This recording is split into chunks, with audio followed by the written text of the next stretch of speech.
We're down to the final four. The pool of teams is shrinking, but that doesn't mean the content is shrinking as well. That is actually the opposite. Today, you're going to get more than ever. We're going to be going through our top 10 players left in the conference championship weekend. We're going to be going through our power rankings.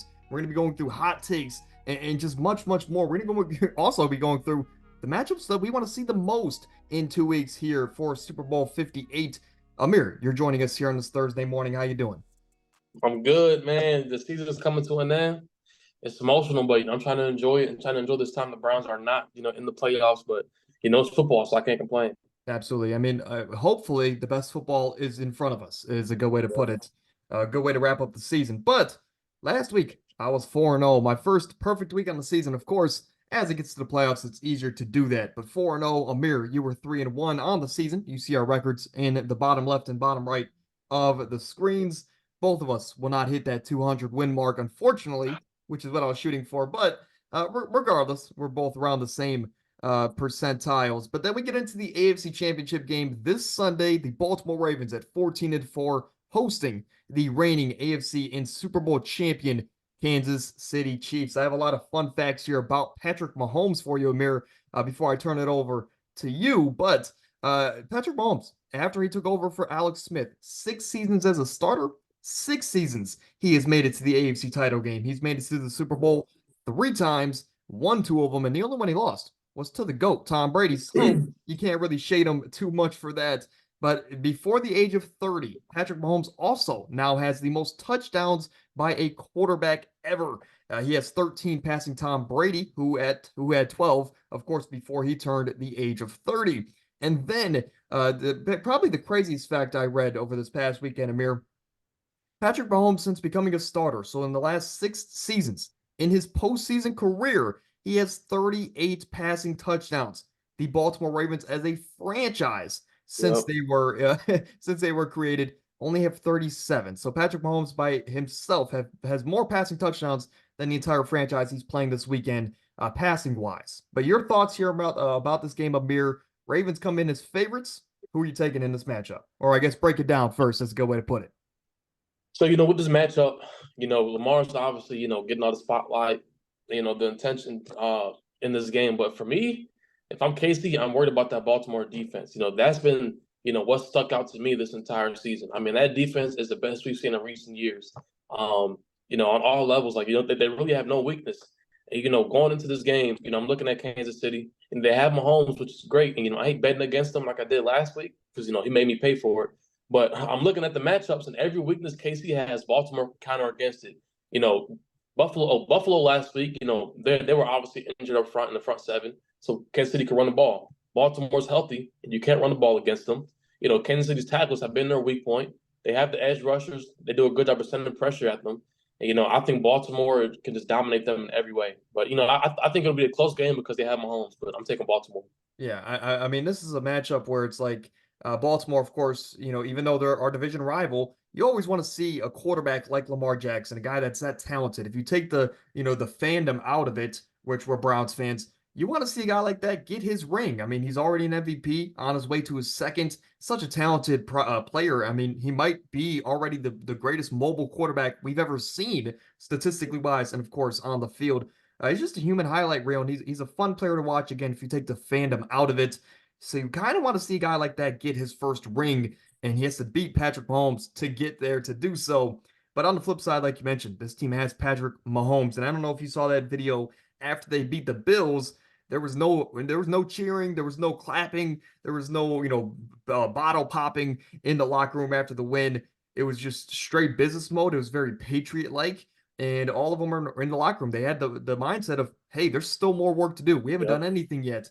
And I think, just having that mindset can help them. I'm not saying that it's going to help them on the field, but I think it can help them ultimately have better chances in these games against better teams. Something so small on paper, but I think it could have such a big impact when it gets down to it. But you mentioned you're taking Baltimore here.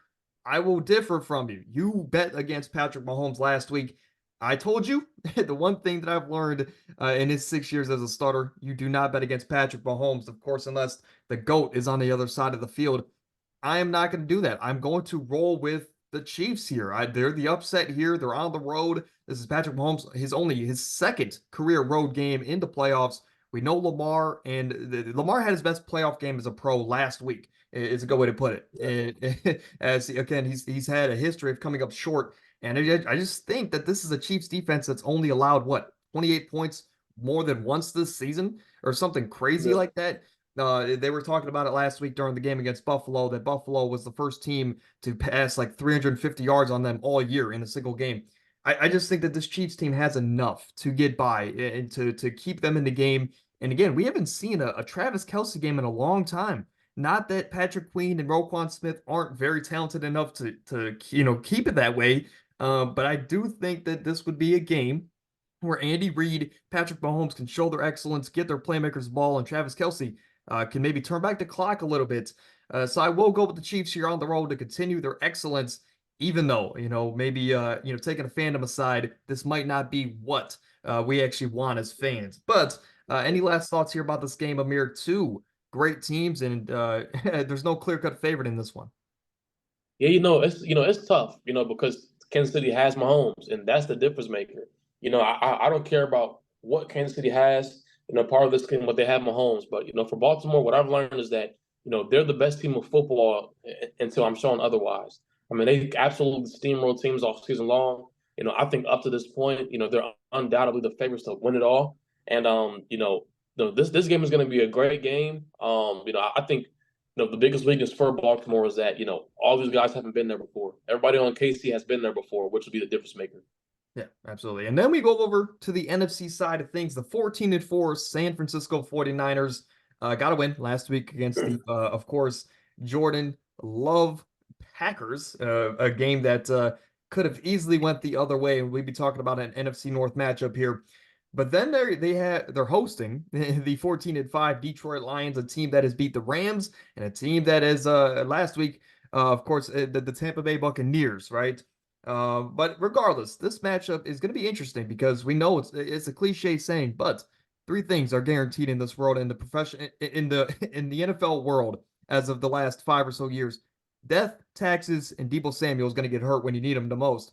And Deebo Samuel did last week. He got hurt yet again, and this week they might be without him. I'm almost positive with 2 weeks after this game, he's going to suit up for this one and he's going to be ready, but he's not going to be 100%. And I will say that the last time Deebo Samuel was out with this similar injury was week 6. Amir, we're Browns fans. We know what happened in week 6. Yep. We won that game, and we know what happened after that for the Niners. They started 5-0 without Deebo Samuel. They lost 3 straight games without Deebo Samuel. So I think, that could play a part here, and that could make it interesting for the Detroit Lions because they're coming in on the road. And like we've mentioned all year, in order to beat the Niners, you got to be physical with them. You got to be able to control the ball on both. You got to be able to control the game on both sides of the ball. And you can't make many mistakes. And I think Detroit fits that mold perfectly. But your thoughts here about this game? Is there going to be a potential upset on your side of the things? It's the playoffs, and if you look back at last week, what I said, if you can block San Fran, you can beat them. And if you saw, the first 80% of that game, Green Bay was dominating the line of scrimmage on both sides of the ball. And they were getting to Brock Purdy, they were getting movement up front, running the ball with Aaron Jones. But I think this week is going to be different. I think this San Fran team got a wake up call last week. Especially right now, the Lions O-line is completely banged up. I mean, the tackle's banged up, center's banged up, guards banged up. And so, I think going into this game, that's going to be their biggest weakness. And, I think defensively for the Lions, they have arguably the worst pass defense in the league. And so, this Lions team, they won't be able to blitz to sort of cover up their secondary like they have the past 2 weeks. And, like they were sending a lot of pressure, being aggressive the past 2 weeks. And, Stafford and Baker were still moving the ball. And this week, you can send as much pressure as you want. But, I mean, statistically, Brock Purdy is one of the best quarterbacks when blitz. And on top of that, I mean, the Niners do a great job of protecting them, and I think that's going to be the key. So I'm taking San Fran at home. Yeah, I'll say this. My heart tells me to take the Detroit Lions as Browns fans. Again, we experience a lot of the same pain as Detroit Lions fans have. A franchise that has done a whole lot of nothing for the last 30 years, it seems like. And this is one of those years where they're good and they have a chance to do something the Browns have never done, to do something the Lions have never done in franchise history, to make the Super Bowl. So my heart says go Detroit Lions.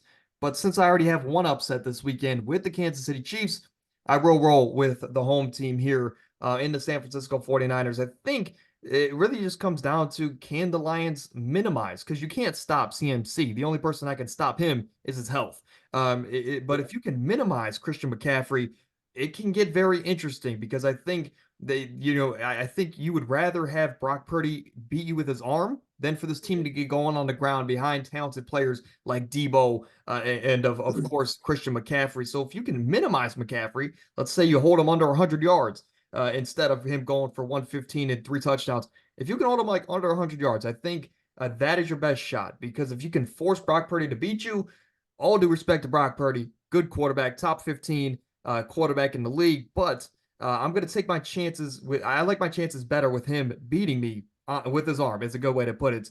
Now, before the Lions, I mean, some of my favorite players in the league, Amon-Ra St. Brown, David Montgomery, I've been saying it all season. Some of my favorite guys. I mean, and I'm not even mentioning Jahmyr Gibbs, of course, and an explosive rookie who at the time was a questionable first-round draft pick, but he's been a very pivotal part in the second half of this season.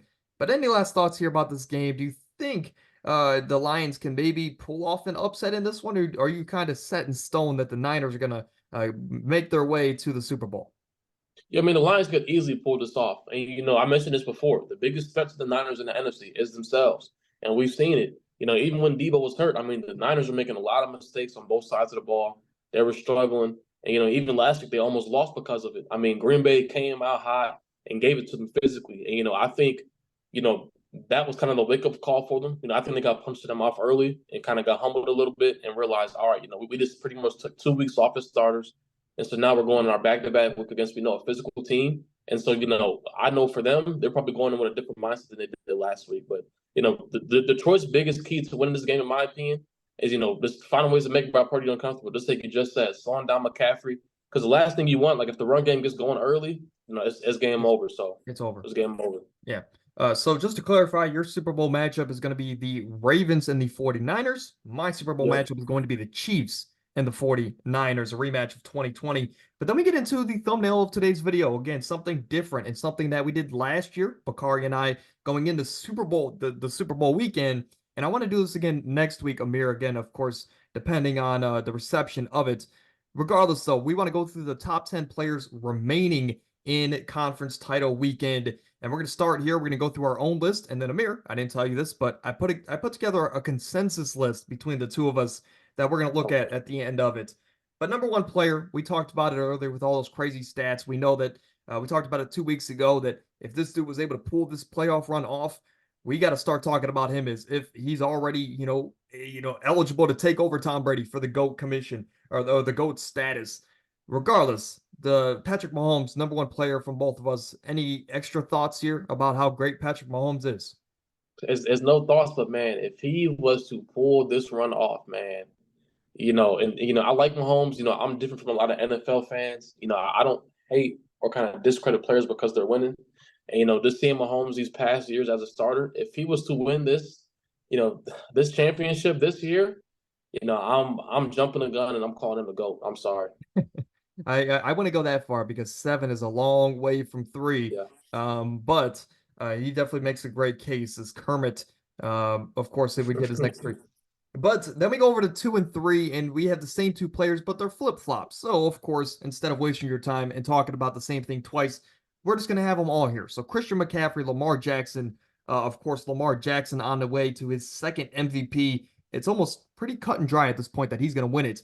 And I think personally, the runner-up should be Christian McCaffrey this year. Of course, you can make an argument for a lot of other players, but I think the Niners aren't here today without Christian McCaffrey. So that trade last year seems to be worth it, is a good way to put it. But any additional thoughts here about these 2 players as they are the offenses for their teams? I mean, not much. I think these 2 are interchangeable. McCaffrey, in my opinion, should have won MVP this year just because, I thought this year was the perfect year for a non-quarterback to win it. And, if he's not on this Niners team, I love Brock Purdy, I love Shanahan, but this is a completely different offense, a completely different team, and they will not be the 1 seed right now with home field advantage. Yeah. But then we go over to number 4, and you have a guy that is not in my top 5. He's still on my list, of course, one of the best offensive tackles in the game. Big Trent Williams, Amir. Any thoughts about Trent? Now, I mean, Trent Williams is the best tackle in the league, in my opinion. He's consistent year in and year out. He anchors this entire offensive line. We saw this year when he went down, when he was banged up, it changed the whole dynamic of this team. Yeah, I mean, arguably, I guess the rumors are right now is if they win the Super Bowl, he might be hanging it up. It might be his last year in the NFL, and of course, one of the best offensive tackles we've seen in a long time. You always hate to see a talent like that go, but definitely makes Brock Purdy's job easier.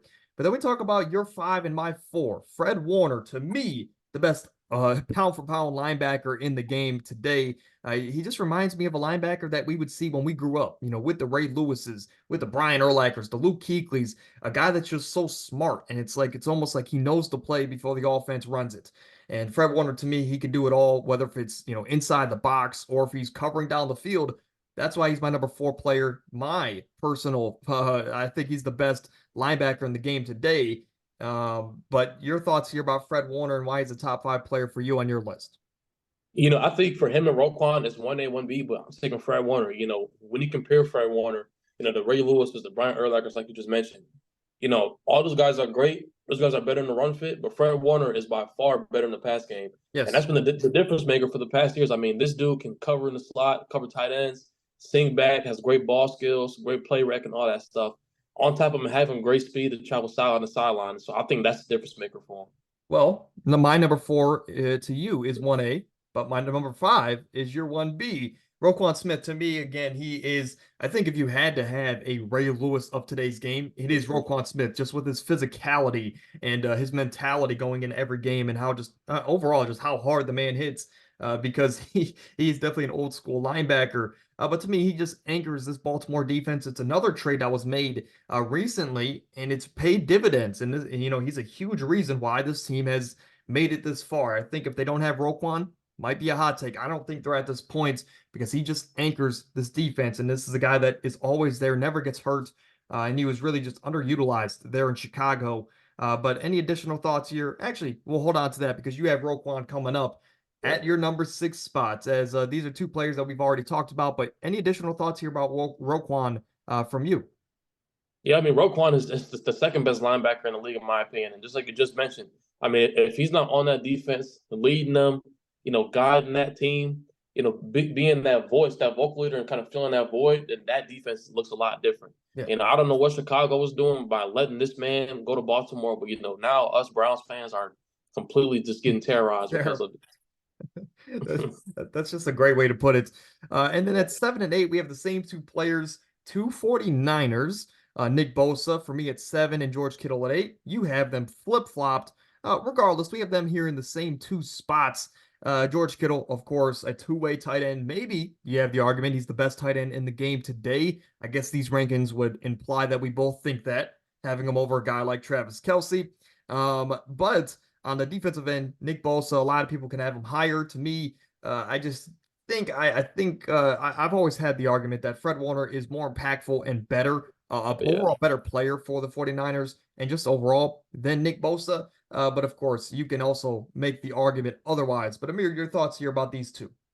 Yeah, I mean, George Kittle, in my opinion, this year was the best tight end in the league. And, he obviously took a step back the past year or two from being banged up and not the lineup. But this year, he kind of solidified that back. I mean, he's dominant blocking on the ball, running routes. I mean, the dude be out there cooking DBs, cooking linebackers. He's tough to match up. And so that's why I give him the edge over Nick Bosa. Yeah. Now, don't worry, Detroit fans. I know Amir has drug a lot of you guys here to the episode today. We're going to include you here in today's video. And guess what? You don't have the least amount of top 10 players, of course, because the Kansas City Chiefs only have one. I mean, they have the one, but they only have one. Regardless, Amon-Ra St. Brown and Aiden Hutchinson round out both of our top 10s. Aiden Hutchinson, I mean, one of the youngest and most promising defensive edges in the game today, and he's just on that track to superstardom. I mean, this is a guy that next year even could go for 20 sacks. And if not next year, for the next 5 to 6 years after that, he's going to be in the top of the league in all of the defensive statistics. And he also has that J.J. Watt in him where he just has a knack to find the ball and to create plays, whether if it's getting interceptions, forced fumbles, whatever the case may be. Aiden Hutchinson has a bright future. And to me, I think he impacts the Lions a little bit more than one of my favorite receivers in the league, and Amon-Ra St. Brown, who to me is a top 5 wide receiver in the league. And we'll talk about that in a couple weeks, Amir. But your thoughts here about these two Lions here to round out the list. Yeah, Amon-Ra, I have him at 9 because I think Amon-Ra is the best receiver left in the playoffs right now. And I think if you look at Detroit's offense, obviously they depend on the run game. But if that run game's struggling, if they took Amon-Ra out that lineup, that pass game looks so much different, and that's why I have him at 9. You have him over Odell Beckham? You know who Odell Beckham is, right? Who? Odell Who? Beckham, the guy who had the one-hand catch, hasn't done much since, but My bad. Honestly, I say 9 should be Antoine Green. My bad, Antoine Antoine Gray, Green. Antoine Gray. All right, Yeah. all right. I think number 10 should honestly be I think man, it should be Isaiah Pacheco, because that and no, but some honorable mentions though. We do want to be serious here. Chris For the Jones. Chiefs, for the Chiefs, I mean you have Chris Jones. Of course, you have Creed Humphrey, Travis Kelsey might be the biggest name missing off the list. Isaiah Pacheco, of course, L'Jarius Sneed is a great corner that did not make the list. But then for the 49ers, well, we pretty much talked about everybody. But if we want to add more fuel to the fire, you have guys like Chase Young, Deebo Samuel, Brandon Ayuk, Brock Purdy is maybe the biggest name Charvarius left Ward. off the list. Yes, it's Travarius Ward. Tashawn Gibson. Tashawn Gibson. Yeah, he should have been probably a top 3 player on this list. No, I'm just joking. But of course, the Niners could have had an entire list by themselves. The Ravens, Justin Tucker, I think is an interesting name we could have had on the list. Zay Flowers has showed he's shown his flowers this year. Not no pun intended. Ronnie Staley could have been a guy on the list. Rocky Sin is a Harrison Bucker. legend. Very But, underrated. I don't know if he would have made the list over a guy like Marlon Humphrey though, or Kyle Hamilton. I mean, hey man, Harrison Bucker's perfect this year. Harrison, he could have He's made the perfect this year. He could have made the list. Hey, James Moody or what the San Fran kicker, James Moody, whatever his name is, he's not on the list. I Jake saw him Moody. kick against, yeah, Jake Moody. I saw him kick against the Browns. And then for the Lions, of course, you can have the running backs. You can have some of their defensive players like C.J. Gardner-Johnson, Alex Anzalone. You could have had some other guys on that list. Cam Sutton, the best corner in the league. Cam Sutton? Cam Sutton, the best corner in the league. You could have had him on there too. Yeah. No, I think you would have been kicked off the podcast. You see what Mike Evans did to him last week? And Puka, they got bad. Yeah, there you go. Cam Sutton's got to change sports. But then we move over to our consensus top 10. Very simple. I put these, of course, I took the averages of where they were at. At number 1, we have Patrick Mahomes. At 2A and 2B, Christian McCaffrey and Lamar Jackson. At 4, we both have Fred Warner. At 5, Trent Williams. 6, Roquan Smith. 7A and 7B is George Kittle, Nick Bosa. And to round it out, 9A, 9B, Amon-Ra St. Brown and Aiden Hutchinson. So the Chiefs, to me, I have them winning this weekend, but they only have one top 10 player according to the both of us. So very interesting there. The Niners have 5 players in the top in the top 10, and you can argue they should have more. The Ravens have 2, the Lions have 2. So the Chiefs ultimately have the least, but again, they have the number 1. But overall thoughts here about the top 10, Amir? No, I think it's a great top 10. Like I said, those number 2 and 3 are interchangeable in my opinion. Yeah, absolutely. But then we get over to our power rankings, and these are the final 4, of course, as we mentioned. You guys know the teams at home. Let's get into it. At number 4 for you, you have the reigning AFC champions and the Super Bowl champions in the Kansas City Chiefs. They got a big win last week against the Buffalo Bills. They heard all the news and all the rumblings that Patrick Mahomes can't win on the road. Well, he did that, and of course, big shout out there to Tyler Bass for the Buffalo Bills, missing it wide right, which is just a terrible phrase for all Buffalo Bills fans. But you have them at 4, I have them at 3. Thoughts about the Kansas City Chiefs here heading into the Final 4 weekend? And, I got KC at 4 just because just because I don't think that they're worse than every team. I'm kind of making these rankings based on who I think has the best shot of making and going all the way. KC has a lot harder path. I was close to putting them at 3 just because they played. I mean, they played the Dolphins and they played Buffalo in Buffalo, so I was close to giving them that number 3 spot. But I think the first 2 are kind of just self-explanatory, and the third one is kind of interchangeable. Yeah. At number 3, I have them here, and I went back on what I did last week, which was ranking them in order of what I thought who would win the Super Bowl. I just did based off of who's the best team, and of course, if you watched earlier, I did take the Kansas City Chiefs to win this weekend. So I think that overall, the 1 or 2 team here has a better roster, but the Chiefs, I think, will win this weekend, and that's why I have them at number 3. You never bet against Mahomes here in the postseason. At number 3, you have the Detroit Lions. I have them at number 4. And like you mentioned, 3 and 4 are so interchangeable. And honestly, if I were to make any adjustments to my list, it would be to swap these teams in the same order that you have them, because the Lions, such a more complete team at this point in time. They're relatively healthy. I know they've had some injuries last week, but Sam Laporta is getting better, of course, after that knee injury. Frank Ragnow, he's tough. He's a veteran. He'll be ready to go this weekend. I just think overall a better complete roster, and they've looked better overall in this postseason run than the Kansas City Chiefs. But your thoughts here about the Detroit team? Yeah, I mean, Detroit's looked amazing. They kind of, impressed me a bit. I mean, I kind of knew, them playing against the Rams, that was kind of their way to get the jitters out. And I kind of knew, depending on what team they play, it'll be a coast to get to the NFC Championship. Yeah. At number 2, we have the team that beat Jordan Love barely. Of course, props to the Niners. They beat a top 5 quarterback in the game today, and Jordan Love, a guy who's going to be a first ballot Hall of Famer, better than Brett Favre, better than Aaron Rodgers. Regardless, Jordan Love, you guys know, hey, I've been a fan of him since he was at Utah State, so I can do this. But the Niners, big win nonetheless. I think the hardest win for the 1 seeds in the playoffs is what I'm realizing is that first game against Yeah. whoever they play. Whether if it's a 7 seed or whoever it is, the hardest game is that first game, and then these next couple games, they're settled into this playoff atmosphere, and I think they can lock in, because let's not forget, some of these players had 2-3 weeks off before that Packers game. So I think just getting back used to this playoff atmosphere, the Niners could look back to normal this weekend and better than ever. But your thoughts here about the Niners, and why are they not number 1? Yeah, I mean, they're not number 1 because they haven't shown that they're better than the number 1 team. And, just like you just said, that first game for these 1 seeds, for these high seeds winning that first game, you even see Baltimore. That first half, Baltimore did not look good. I mean, like, they were close to, trailing going into the second half.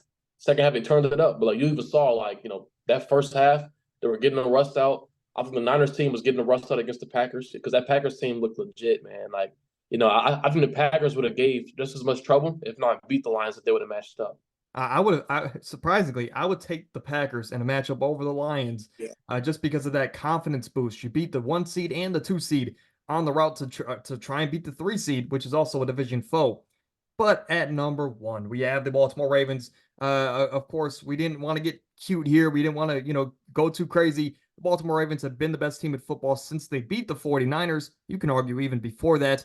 But they're at number 1 here until they prove otherwise. And to me, I think it's this weekend when the Chiefs take them down in M&T Bank Stadium. But Amir, your thoughts here about number 1 and your list here. The last week of power rankings, by the way.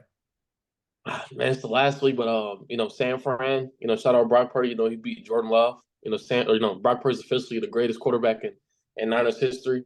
Hopefully he can pull it off this weekend. But man, I think, looking at these 2 matchups, I think Baltimore, is at less chance of an upset. San Fran, they're great and all, but Baltimore just has the edge, in my opinion. But that is going to be the last week of power rankings. We've been doing them since, of course, preseason. And next week, we're not going to need a power rankings, because we're going to be like, hey, who is the better team? That's going to win the game. So, of course, last week of power rankings, it's been a fun ride, though. It's always been a fun ride. But then we move over, and we still have more things for you. So don't click off the video. We're going to be going through this slide here, where, of course, we cover the upset pick of the week, the hot take, the player of the week, the Super Bowl favorites at this point in the season. And then we're also going to talk about the matchups that we want to see most before we close off today's show. But the upset of the week, we both have that team up north. And we're talking about the Detroit Lions, of course, not Michigan. But the Lions over the San Francisco 49ers. Amir, I'll let you take over. Why do the Lions have a chance this weekend? Yeah, well, I mean, I think they have a better chance. And, looking at the odd makers, looking at the lines they have it at, I mean, they got the Niners as 7-point favorites, which I think is way too much. That's crazy. Exactly, which I think is crazy. But, I think this game's going to go in either way. I think it's either going to be really close to the point where Detroit can pull it off barely, or it's going to be a blowout. And, I'm leaning more towards it being, very close. And, I think Detroit having that confidence booster, kind of having those 2 games to get their feet wet, having Dan Campbell, the whole city behind them, I think they're in perfect position to have a potential upset. Yeah. And of course, I had the Chiefs over the Ravens, which of course is an upset. So technically I could have went with that, but that was basic. So I'm going to go with another team where it plays into my hot take. The Lions, I think, could win this weekend, and we'll talk about it later. I want them to win this weekend. But regardless, we're gonna go over here to the hot take. You have something with Brock Purdy there, and me, I have a home, and I have that it's overrated. I think that for one, I have the Chiefs winning this weekend. I want to get that out of here. Okay, I have the Chiefs winning this weekend over the Ravens, but then I also think the Lions have a really, really good chance over the San Francisco 49ers. So I think if both these teams can win, we're going to be sitting here saying, hey, the home field is overrated when you get this deep into the playoffs. It is the best against the best, and ultimately, the best is always going to win out. So I think, honestly, I might change it. Stay tuned to the Instagram, but I think home field will be overrated this weekend because of how great all four teams are. So again, it's a little bit different of a hot take, but I figured it was different than just throwing a stat, which is what we've done, or at least I've done longer than you, Amir, here on this channel. But you do have Brock Purdy getting 3+ turnovers this week. So why don't you go ahead and dive into that? And I got 3+ touchdowns, and seeing the way the Russell Lions touchdown. have played, seeing the way the Lions have played teams the past couple of weeks, and I mentioned this earlier, about how Dan Campbell and his team loves a blitz, they love being aggressive on both sides of the ball. I think this week they try to do that, it's going to make them pay. And I think if the run game gets going, Brock Purdy will play lights out. He'll cook. I mean, the Lions secondary is one of the worst in the league. One of the worst I've seen. And so I think it's a perfect game for IU. Debo, if he's healthy, who's going to guard Kittle? That's another problem we got to have. And I think Purdy is in perfect position to kind of have a proven game this week. Well, Brian Branch is going to lock down Kittle. Cam Who? Sutton's going to lock down Debo Samuel. Nah, We'll have to see I who. feel bad for Cam Sutton this week. Aaron Glenn has a tough task ahead of him. Is a good way to put it. The player of the week, you have Brock Purdy. I think for a lot of the same reasons you just mentioned. But is there anything you want to add about your favorite quarterback in the league? I mean, not really. I mean, Purdy doesn't have to do too much. I mean, this week he kind of just has to just take care of the football. Run some play action. McCaffrey's going to get going. We know that for sure. And yeah, that's really it. Just Yeah. be him and What be I, what I accurate. what I like to say a lot, especially in the NBA world and the NBA podcast, it's one thing to have expectations, but it's another thing to live up to them. And for Brock Purdy to command an offense, like you're saying, throw 3 touchdowns, that changes a game, especially this late into a season. So if he's able to just do his job, that is enough to be the player of the week, is a good way to put it. But then for me, the player of the week is going to be Nick Bolton. And look, we know the Ravens, they have a new offensive coordinator. They've changed schemes, is what they want to tell you. But they're still a run first team. And I think, of course, you still have Lamar Jackson. This team is going to be trying to control the line of scrimmage. And of course, that opens up everything else for that Ravens offense. To me, the the linebacker on this Chiefs team, Nick Bolton, of course, out of Mizzou. If he can make enough plays, of course, he's the leading tackler on this Chiefs defense. If he can minimize this run game, I really think, that's going to force Lamar to rely on an injury-prone Odell Beckham, rely on a Mark Andrews coming back after breaking his ankle, it looked like, and then it's going to rely on a rookie, Zay Flowers, as great as he is just a rookie. I think it's going to give the Chiefs such a greater chance if Nick Bolton and other people in this front seven can make that big of a difference in the run game, at least minimizing it, right? But Nick Bolton, interesting pick here. Of course, this would be more so for tackles and impact, more so than just stats. Regardless, I think I want to go a little bit different here on the defensive side of the ball. And then we talk about Super Bowl favorites. I have the Kansas City Chiefs. I think at this point, you cannot bet against Patrick Mahomes. And I think ultimately the winner, I'm going to go Chiefs or, of course, the Lions. Those would be my two favorites to win it all, just because I'd like to see them win it more than the two teams, outside of that. But the Chiefs, to me, I think you have the best player in the world, and you have a team that is, weirdly enough, starting to get hot at this point in the year. So I have the Chiefs winning it all, especially if that defense could do just enough to keep that offense in the game. But you have the San Francisco 49ers. This stretch here kind of looks like my thing last week. But your thoughts here about the Niners? They're still your Super Bowl favorites. I have the Niners, but I'm not fully sold on it yet. I think after this week, seeing both matchups, seeing how both, whoever wins, seeing how they play, that'll really dictate and kind of change my perspective on teams and my confidence going into Super Bowl week. Absolutely. But then we're going to finish off the show here. We're going to get into the top 3 matchups that we would like to see at the end of this weekend, whether if it's the Ravens, Lions, Chiefs, Niners. There's 8 possible different matchups, of course, this weekend.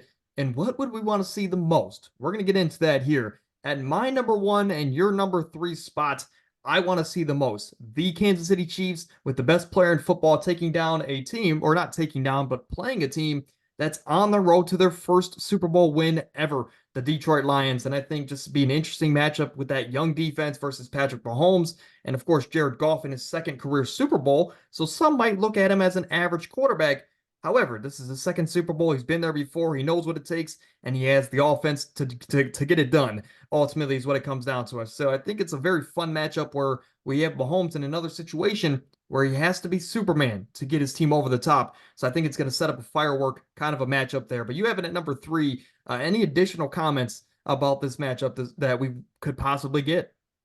Not really much, I think for me, looking at these matchups, this will be a very entertaining game because, they both have two completely different type of personnels, kind of two different mantras and play styles. And I think it'll be, a great clash between the two. Yeah. At number 2, we both have the same matchup here. The number 1 seeds in the AFC and, of course, the NFC, the Baltimore Ravens, the San Francisco 49ers, the 2 teams that have been our number 1s and 2s since they faced off and even kind of before that.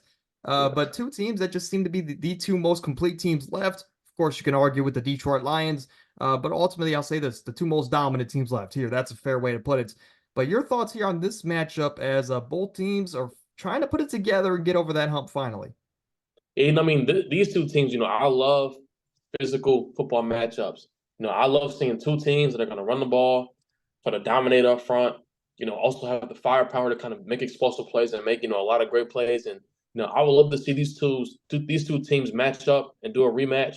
I think this game would be an amazing Super Bowl. Yeah, no, I like you mentioned, they're 2 very physical teams, but 2 teams that have the best 2 linebackers in the game, Roquan Smith and Yep. Fred Warner. A top 5 quarterback would be in this matchup with Lamar Jackson, depending on who you ask. So for you, he's number 1. But another top 10 quarterback in this matchup, arguably, in Brock Purdy. Of course, 2 offenses that have firepowers on the outside with Mark Andrews, Zay Flowers on the other side, Debo, Kittle, of course, Ayuk. But these 2 teams love to run the football. So I think, like you mentioned, it would set up a very interesting Super Bowl matchup. And then for my number 3, you have a different matchup at your number 1, me at number 3. 2 matchups that neither of us have. So interesting, and interestingly enough, but I have the Ravens, of course, Lamar on his road to his first Super Bowl, but then he's taking on a franchise in the Detroit Lions, a team that's also trying to get to their first Super Bowl, but then win it. I think that would set up a very interesting matchup. 2 teams that, of course, love to run the football, but can pass it if need be. I think this would be a very interesting matchup, and I would love to get that one this upcoming Super Bowl 58 or whatever the Super Bowl is. But at number 1, you have the only matchup that has not been mentioned yet. And what is that matchup here? The rematch. And I would love to see this game. Seeing how it was beforehand, seeing Mahomes' first Super Bowl in this game. Mahomes was a completely different player that game. The Niners went back, they restocked, they retooled, got a better quarterback, got more talent, and seeing the two teams match up again, I think this would be an amazing game. An Do you amazing think game. do you think Brock Purdy can make that post route throw? Do you think he can make that throw that Jimmy G didn't? Oh, Brock Purdy definitely could. And no, I'm not trying to slander Jimmy G, but Brock Purdy already in year 2 has played better than Jimmy G at his ceiling, at his Right. peak. Well, I guess the only other thing here is do we get another Jet Wasp Crisp in this game here if these teams match up again?